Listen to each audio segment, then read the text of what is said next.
We now have two speakers and a discussant, and so three speakers altogether. And the first of them is Professor Christian Lefebvre, who's already ready to speak, and then we'll have Alberto Vanolo, professor at the University of Torino, and then Véronique Vergès, who is in charge of international relations in the Lille metropolitan area in the north of France. So, Christian, you go. Thank you. Well, first I would like to thank the organizers to invite me to this seminar. Yeah, it was a long discussion, but we finally decided we might bear with you for a while. 20 minutes, not more, though. Oh, it would be less than that. Well, the title of the last session maybe is not the correct title. I mean, because explaining success and failures. I mean, we are not here to explain success or failure because we don't know what is a success and a failure of international strategy or international policies of cities. And of course, regarding this type of issue, you would say failure or success for whom? We don't consider cities as just one monolithical player. Second, because there is no recipe. You could say that the success or the failure of an international strategy, I mean, being the content of the strategy and the outcome of the strategy, expected outcome and real outcome of the strategy depends on a lot of ingredients. So what I would like to say as an introduction to this session is 3 or 4 ingredients that I think are important. And I will derive this not from research, because I have not done any research, empirical research on this topic in the last 10 years, but mostly derived from, I would say, observations.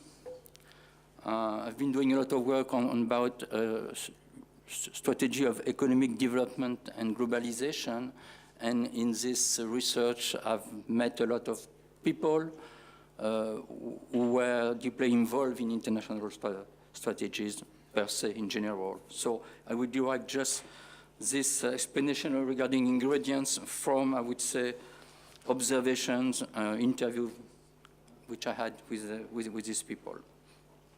And drawing some empirical evidence, I would say, from cities like Barcelona, Madrid, Turin, London, and maybe Paris also.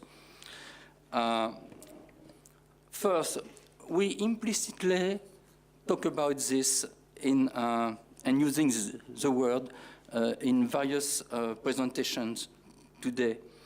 And it is the importance of having a vision of the role and place of the city in globalization.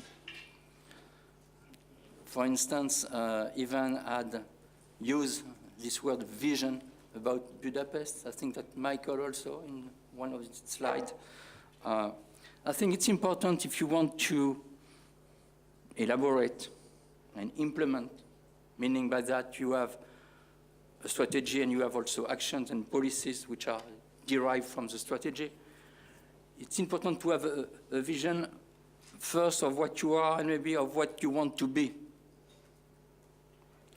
And then a vision, and of course, all this is mixed up, a vision of what you want to show to the world.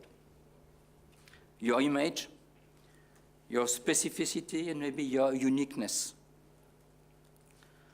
I would say that many cities, maybe most cities, don't have a vision of what they are, the role in globalization they want to play, and the image they want to give. Or the image they would like to promote. If you take the example of Paris, for instance, you have several visions of Paris, several images of Paris. You don't have one single vision or image of what Paris wants to show to the world, except historically, city of lights, city of liberty, things like that, okay. But the new vision, no, you don't. And the same regarding their place and position in the world. But some do, or some try to do. And the first thing that is regarding your position is where you are in the world and to which cities you compare yourself. And this is the first, this is a map of Europe, and which has been drawn in 2010 by Umbrel, which is a metropolitan observatory of the Lyon area. And these are the cities to which Lyon thinks that he considers is a rival or he wants to compare with. Another example is Barcelona. Barcelona had, they spent a lot of time trying to figure out what would be the image they want to show to the world. Barcelona, in fact, is maybe the most interesting city to study, at least in the last 40 years, because it has been, I would say, the most serious city, I mean, in Europe, to consider the importance of having an international policy, international strategy. So Barcelona, first thing they realized, just after they enter into the EU in 1985, Barcelona definitely wanted to become the capital of Spain. They very soon, so it was the vision they could have, capital of Spain and one of the largest, most important cities in Europe. And they very much quickly realized that the competition with Madrid had been lost. Madrid is too powerful, it's political capital, administrative capital, but also economic capital. So Barcelona realized that it was a second city. And this is why they get into, into the creation of Eurocities. Not a secondary city, a second city, which is not the same. I mean, above you have Madrid, and below you have all other cities of Spain, okay? And after Barcelona started to try to figure out what is the city they don't want to become, but they could become if they don't do anything about it. A city in which climate is good, a city by the Mediterranean Sea, a city close to another country, a city in which you can find some research centers, but cities that you don't want to look like. The city was Nice. Nice, this was explained to me by a lot of people in Barcelona. Nice, because nice climate, close to, by the sea, close to Italy. Sophia Antipolis as research center, but Nice is a city of old people, retired people with a bad image, an image of lacking dynamism. So no way, okay? Barcelona would have liked to be like New York, but New York is out of reach. Like Paris or London, we don't compete. We realize we don't compete in the same arena. So you had a bunch of people in an organization called Aula Barcelona, which work hard to try to create an image or a vision of Barcelona. And the vision of Barcelona they had is to be the European Boston. Second city, arts, culture, quality of life, scientific innovation, things like that. And this image has been one of the guidelines for the strategy, international strategy of Barcelona. And I would say that without this type of strategy, it's very difficult to have international visibility. Visibility is not ensured, and it may be a bit dangerous, because if you don't do anything, you have other people who have an image of you, and maybe this is not the image that you want to have, and that you want to show. So importance of having a vision, but once again, not many cities have a vision of what they want to be, or they want to show. Second, the strategy must be realistic. What does that mean? It means that you must have the necessary resources to implement the strategy. It's not just discourse, rhetoric.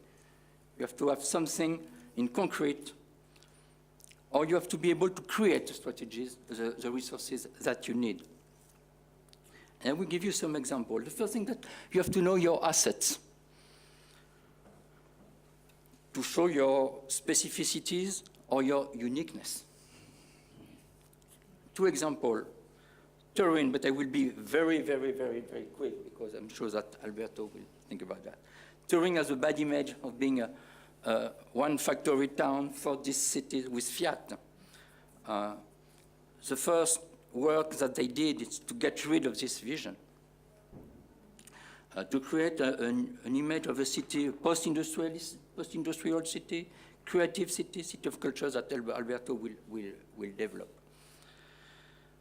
But you have to have resources for that. And they realized that they had, maybe that they had forgotten, but that they had existing resources, which was cultural heritage.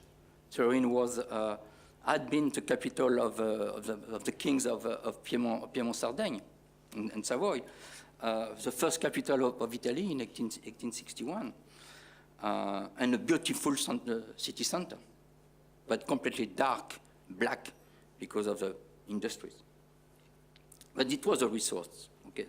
The other resource, and I guess I know that Alberto will talk about that very quickly, gastronomy. They realized that they had coffee, wine, good food, mushrooms, the truffle of Alba, the most expensive one in the world, chocolate. No, don't laugh, this is important. And also scientific innovation with the Politecnico di Torino, which is maybe the first or the second one, maybe the second one after Milan in Italy. And also they discovered, in terms of culture, that they had been the capital of cinema in Italy at the beginning of the 20th century. And there are resources in terms of Egyptology, because I realized they had a collection of Egyptology pieces second only to the Cairo Museum. Okay, so after you can build on that. Okay. Second example, Madrid. Madrid, no real image. In 2007, the mayor of Madrid created what's called Madrid Global, which was a small agency, small unit directly connected with the mayor, in charge of the elaboration of the international strategy of Madrid. And they did a vast study. And first, they look at the rankings, international rankings of cities. And this is, you have one of the first map drawn by Peter Taylor with alpha, beta, and gamma cities. And the first one that Madrid Global did was to try to figure out where was Madrid in all these ranks. Okay. And they realized that they were the third European metropolis in terms of economy and in terms of population and in terms of economy and population. After London and Paris and before Milan. So one of the strategy, or an objective of the strategy, say, okay, we have reached that point, we want to maintain that point. We cannot compete with London and Paris. We have competitors, Munich, Manchester, and Milan, of course. So one of our objectives is to maintain our position as a third European city. The second one is to, and they did a big study with a lot of interviews of economic players, civil society, politicians, local authorities in the Madrid area. And they realized that in Madrid, you had many firms which had subsidiaries in Latin America, and many Latin America firms which had their headquarters, European headquarters in Madrid. So they say maybe Madrid is the gateway of Latin America or Ibero-America to the world and to Europe. So that was the second objective. So they are making more or less their image through a study of their resources, okay? And the third was Madrid had, they say, over 100 nationalities and more in terms of languages. A lot about, of course, Latin American countries and African countries. And the OECD report, one of the OECD reports said Madrid had the best integration policies of immigrants in Europe. So they draw on that and they say, okay, maybe our third objective, we can be an intercontinental node and overall a getaway from Latin American countries and African countries. Because, I mean, of course, south of Spain, we know that you have Africa. And after, with the same studies, they discovered that they had the world or European leaders firms in urban utilities and research center. They had Ferrovial, for instance, which is the company in charge of managing the Heathrow Airport and other many airports in the world. So you have Telefonica, Repsol, and there's also very good urban services. Madrid, compared to Paris, for instance, in Paris, we were amazed that in about 10 years, Madrid had been able to produce and expand very quickly a huge public transport network. It was before the crisis, of course. And Madrid wanted to be an international reference for emerging cities, I mean, to sell their know-how to the world, to Delhi and to Shanghai, for instance. So it's important to have a strategy which is realistic, based on your resources and the resources that you can also activate. And of course, and we talk a bit about that, you have also to be able to size opportunities. And opportunities are big events. Olympic Games, we know that, world exhibitions, to be European capital of culture. So Madrid, for instance, sized the fact that Shanghai 20,000 was for the first time a world exhibition focused on city. So they had a whole pavilion showing their know-how. It was an opportunity for them. European integration, that'd be also an opportunity for Budapest, for instance, and for Barcelona, as I said before. And Barcelona, to my knowledge, is the only city in the world which has been on the world map in 1992. And the strategy of Barcelona was to be kept on the world map. And one way for them to be kept on the world map was to invent an event. And it was Forum 2004, World Forum of Culture, which lasted about 6 months. They spent about 5 million, they say they spent 5 million euros for this, and they got in return much more. I don't know if it's true, but okay. But they were able to invent an event, which is, to me, the only city has been able. Because, I mean, using big events to be in the world map was, for Barcelona, a crucial resource. Third, you tell me if I keep the, no. How many minutes do you have? 5. 5? Okay. So anyway, no more slides, so that's fine. Third, importance of building alliance with the relevant players.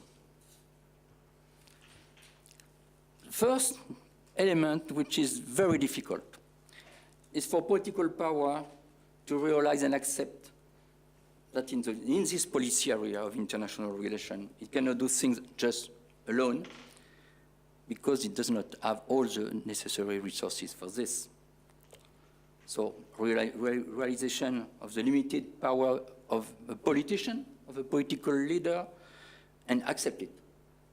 That means to say, okay, I need to ally with other people, other interests, which has resources, complementary resources, according, of course, to the vision and the strategy you have or you want to have. If you take, for instance, London, the vision that London has is a very, very simple and I would say arrogant vision, is to be, or London is the world city par excellence. Excellence in any policy sector, okay? World capital of finance. So you ally with big business. You ally with the City Corporation of London. You ally with London First, with sectors that we know of, fire sectors, finance, insurance, and real estate. Turin, City of Culture Innovation, you allied, of course, with, for instance, 2 banking foundations, São Paulo and CRT, which had a lot of money to invest in culture and research. Madrid, you ally with banks, big utilities company, because it's part of the strategy, and without them, you won't be able to implement your strategy. players can also, of course, they can be economic players, and can be civil society, but also senior governments, regional level when you have one, or with the state. So for instance, if you take Barcelona, to become the European Boston, what does that mean? It means that you have to attract international scholars, but you won't attract them with the salaries that you will give to Spanish scholars. So what the city of Barcelona did, they made a deal with the Generalitat, which is a regional government thing, which is in charge of education and research. That's part of their competencies, so the powers. So cooperation with the Generalitat to increase the salary for international scholars. So you need them to allies. This is the third point. And the final point is the importance of political leadership, which is implicitly, as we have said from this morning, the mayors, and as Michael said, very often the mayor of the core city is a central city.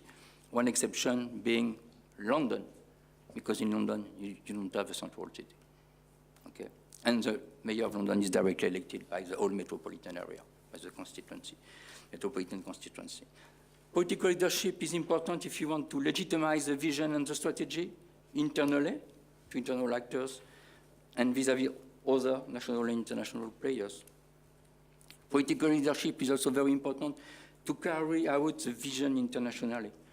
You have to champion the city, and the mayors, the various mayors of London, we are very good in traveling all over the world to champion the city, saying, we want you to be, you Indian, we want you to come to London. You are the best in computer science. We want to go to our university or to our firms in London. Political leadership is very important, and it's even more important when you personalize, when you personify the strategy. And for instance, the mayor of London will always say, I, or my vision of London, my strategy. So you know that he really is the voice of London. But I would say that London may be an exception to that. As a quick conclusion, ingredients, elements to succeed, if you want, to implement, to have and implement international strategy. First, you have to take the international strategy seriously. This means that you have to spend resources in political resources, in staff, in money, in time. Good example of this, what just Ivan said, that after 2010, in fact, the people working regarding international strategy of Budapest have been completely reduced, the staff has been reduced. And maybe Veronique can say a bit of that regarding Lille, you will see. Second, importance of history, of past dependency regarding the international strategy. You don't do it from scratch. Madrid used historical connection with Latin America, for instance. Barcelona used the image of Barcelona as being since early end of the 19th century and beginning of the 20th as an international city, an harbor very open to the world. And three, to succeed, and this is very difficult, an international strategy must be collective and legitimated both internally and externally. Okay, that's for the introduction of the session. And I will now give the floor. Thank you very much. So our next speaker now is Alberto, and then as